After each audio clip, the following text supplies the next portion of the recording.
شكرا ليكم انكم بتتفرجوا على الفيديو بتاع النهارده، ويا ريت تدوسوا اعجاب بالفيديو وتشتركوا في القناه. الاب ده بيحاول دايما ياخد باله من ابنه، بس هو مش عارف من ساعه ما الام اتوفت. وبعدين هفكر في فكره عظيمه، لقى شركه بتعمل روبوتس شبه الناس اللي احنا افتقدناهم.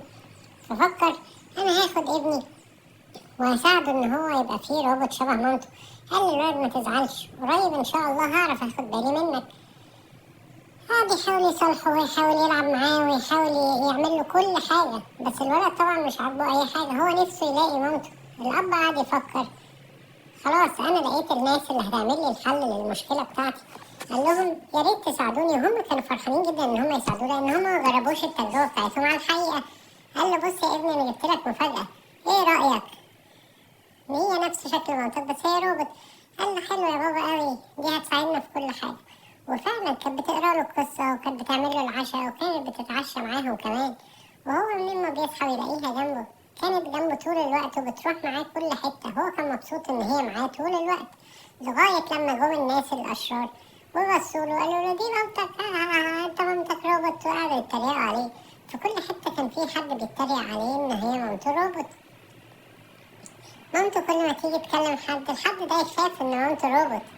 وهو الولد كان زعلان ان محدش قادر يتقبل مامته، هو عايز يبقى معاها طول الوقت بس مش شايف حد راضي يبقى معاه هو كمان. فحياته كانت صعبة جدا، وكان قاعد يفكر ايه اللي ممكن اعمله تاني عشان افضل انا ومامتي بس في نفس الوقت ما افقدش اصحابي.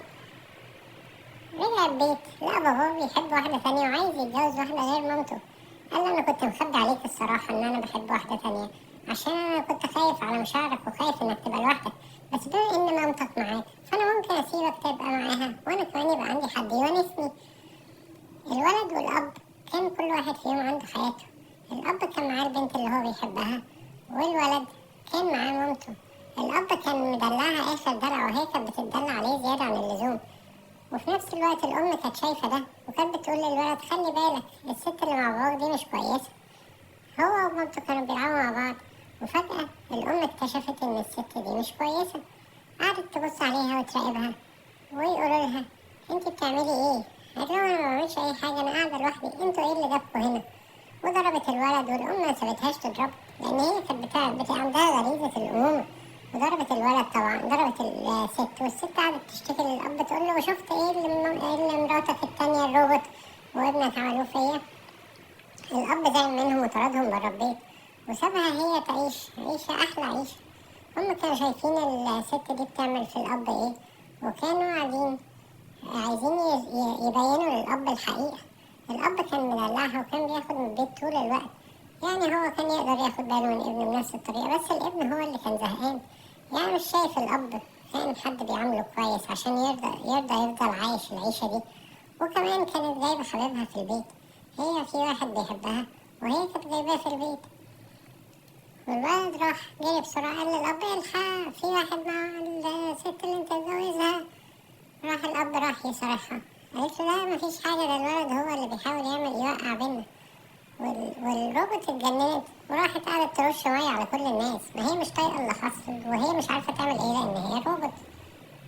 الولد كمان عمال يقول له أنا بقول لك الحقيقة، أنا شفتهم مع بعض. والأب يقول له مفيش حاجة اسمها كده، مفيش حد معانا في البيت، انت والست دي هو اللي متقويين عليا.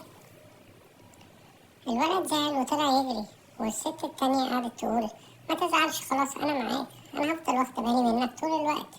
أول ما الأب نزل راحت الست مكلمة حبيبها واخدين الفلوس وقاعدين يصرفوها في كل حاجة.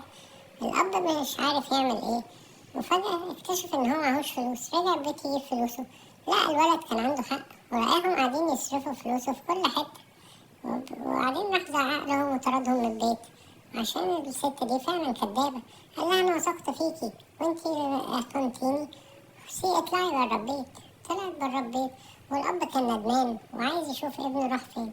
راح في كل حتة يدور عليه لغاية ما عرف، افتكر إن هو ممكن يبقى بيزور مامته. راح يشوفه وقال له ما تزعلش مني يا ابني، أنا هفضل معاك طول الوقت ومش هجيب لك حد تاني. انتوا لو عجبكم الفيديو يا ريت تدوسوا اعجاب بالفيديو وتشتركوا في القناة وتفعلوا الجرس عشان تظهر لكم كل فيديوهاتنا الجاية. شكرا ليكم، مع السلامة.